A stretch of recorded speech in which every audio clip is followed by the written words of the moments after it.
طالب علموں السلام علیکم۔ امید ہے آپ سب خیریت سے ہوں گے۔ عزیز طالب علموں، موضوع کی طرف بڑھتے ہیں۔ آج کا ہمارا موضوع ہے مرید پور کا پیر۔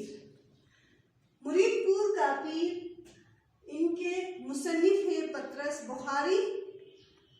پطرس بخاری کی ولادت 1898 عیسوی یعنی 1898 عیسوی اور اس کی وفات 1958 عیسوی کو ہوئی تھی۔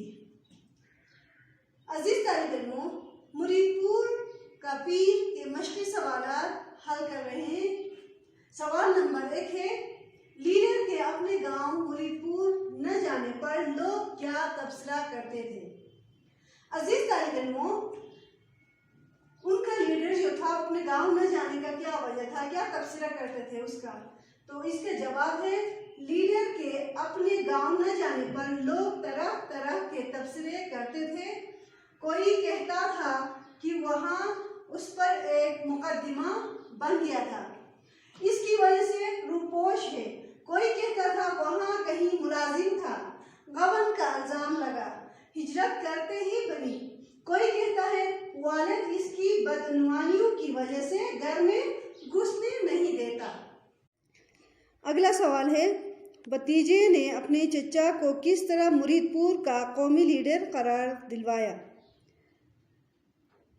چچا نے شغل بیکاری کے طور پر کانگریس کے جلسے میں کچھ تقاریر سنی اور رات کو گھر آ کر وہیں مرید پور کا اس طرح ان کی قابلیت، انشاء پردازی، صحیح دماغی اور جوش قومی کی داد دی اور ان کی اجازت اور میرے علم کے بغیر بچے نے انہیں مرید پور کا قومی لیڈر قرار دے دیا۔ عزیز طالب علموں، لیڈر نے اپنی تقریر کے لیے کون سے نکات اکٹھے کیے؟ جواب ہے، ہندو اور مسلم بائی بائی ہیں، ہندو اور مسلم شیر و شکر ہیں، ہندوستان کی گاڑی کے 2 پہیے، اے میرے دوستو، ہندو اور مسلمان ایک ہی تو ہیں۔ جن قوموں نے اتفاق کی رسی کو مضبوط پکڑا وہ اس وقت تہذیب کے نصف النہار پر ہیں۔ جنہوں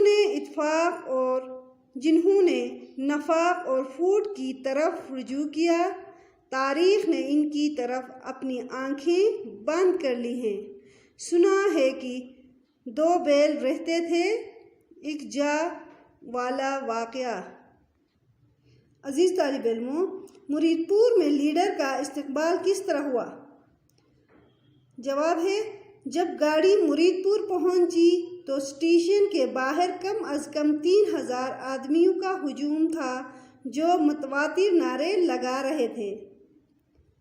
جلسہ گاہ میں داخل ہوئے تو ہجوم 5-6 ہزار تک پہنچ چکا تھا، جو ایک آواز ہو کر میرا نام لے لے کر نعرے لگا رہا تھا۔ دائیں بائیں سرخ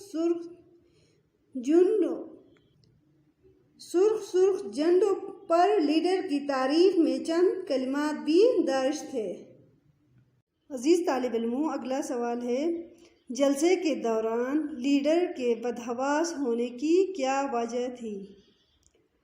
جواب ہے، جس کاغذ کے ٹکڑے پر تقریر کا خاکہ سا بنایا تھا وہ گم گیا تھا۔ اگلا سوال ہے، تقریر کے دوران لیڈر کا کیا حشر ہوا؟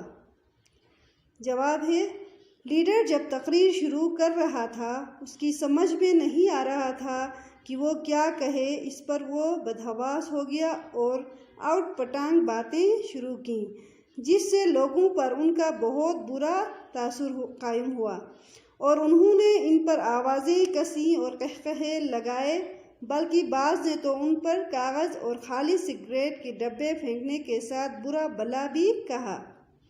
وہ اسٹیج پر سے زخمند لگا کر نیچے آیا اور گیٹ سے نکل کر سیدھا ریلوے اسٹیشن کی طرف بھاگا۔ پیچھے پیچھے لوگ شور مچاتے ہوئے بھاگے آ رہے تھے۔ خوش قسمتی سے اسٹیشن پر ریل تیار تھی، وہ اچھل کر ریل میں سوار ہوا اور گاڑی چل دی۔ اس نے یہ بھی نہ دیکھا کہ ریل کہاں جا رہی ہے، وہ تو لوگوں سے جان چھڑانا چاہتا تھا۔ عزیز طالب علموں، اگلا سوال ہے، اس مضمون کا خلاصہ اپنے الفاظ میں لکھیں۔ خلاصہ کچھ یوں ہے: علامہ اقبال میکون روڈ پر ایک اچھی خاصی کشادہ کوٹھی میں رہتے تھے، لیکن اس پر پرانی کوٹھی کی حالت ناگفتہ بہ تھی۔ مضمون نگار چراغ حسن حسرت نے علامہ اقبال کے نام سے اس مضمون میں علامہ محمد اقبال کے حوالے سے بات کی ہے، اور ان کا یہ مضمون علامہ اقبال کا قلمی خاکہ ہے، جو ان کی تصنیف مردم دیدہ سے لیا گیا ہے۔ عشق رسول صلی اللہ علیہ وسلم نے ان کے دل کو نرم کر دیا تھا۔ رسول صلی اللہ علیہ وسلم کا نام سنتے تو آپ دیدہ ہو جایا کرتے تھے، قرآن پڑھتے تو بے اختیار روتے تھے۔ مصنف کہتے ہیں کہ جب وہ پہلی بار اقبال کے اس مکان پر ملنے گئے تو وہ ململ کا کرتا پہنے تہ باندھے حقہ پی رہے تھے۔ ان کے ارد گرد چند لوگ بیٹھے ہوئے تھے۔ مصنف چونکہ وہاں سالک صاحب کے ہمراہ گئے تھے، اس لیے اقبال نے مزاج پرسی کی اور بیٹھنے کو کہا۔ اس دن اقبال نے گاندھی اور کانگریس کے حوالے سے گفتگو کی۔ مصنف کہتے ہیں کہ وہ اکثر سالک صاحب، حکیم فقیر محمد اور چشتی صاحب کے ہاں بھی جایا کرتے تھے، اور اقبال کے ہاں تو جب جاتے تو دیکھتے کہ آنے جانے والوں کا تانتا باندھا ہوا ہے۔ مختلف موضوعات مثلاً مذہب، فلسفہ، سیاست اور علم حکمت کی باتیں ہوتی رہتی ہیں، جن میں حاضرین کم بولتے، اور اقبال ان حوالوں سے علم خداداد کی بدولت سیر حاصل گفتگو کرتے تھے۔ مضمون نگار نے ڈاکٹر محمد دین تاثیر کے حوالے سے بھی ان کی ایک ملاقات کا ذکر کیا ہے، اور اس ملاقات میں ڈاکٹر تاثیر نے ایک انجان بھوکے شخص کی آمد، اقبال کا اسے کھانا کھلانا اور پھر رات اپنے ہاں ٹھہرانے کا حال بتایا ہے۔ اقبال کی طبیعت جب شعر گوئی کی طرف مائل ہوتی تو وہ 200 اشعار ایک ساتھ کہہ ڈالتے، کاغذ قلم سرہانے پڑے ہوتے، کبھی خود لکھتے اور کبھی دوسروں سے لکھواتے۔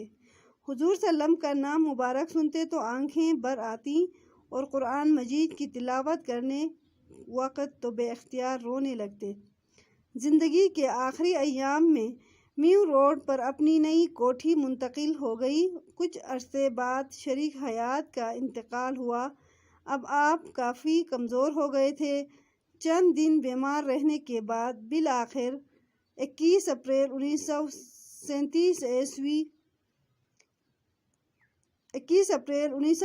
عیسوی کو آپ کا انتقال ہوا اور شاہی مسجد کے باہر دفن ہوئے۔ عزیز طالب علموں، ٹاپک کے خاص سوالات جو ہیں میں نے آپ کے لیے حل کر لیا ہے، باقی آپ خود کر سکتے ہیں، روداد آپ خود لکھ سکتے ہیں، کوئی مسئلہ نہیں ہے۔ تو اس کے علاوہ عزیز طالب علموں، چینل کو آپ اگر سبسکرائب نہیں کیا ہے تو آپ ضرور سبسکرائب کریں، لائک کریں، شیئر کریں، تاکہ میری ہر نئی آنے والی ویڈیو آپ کو ملتی رہے۔ اسی کے ساتھ اپنا بہت سارا خیال رکھیے گا۔ نیکسٹ ویڈیو میں ملیں گے، تب تک کے لیے اللہ نگہبان۔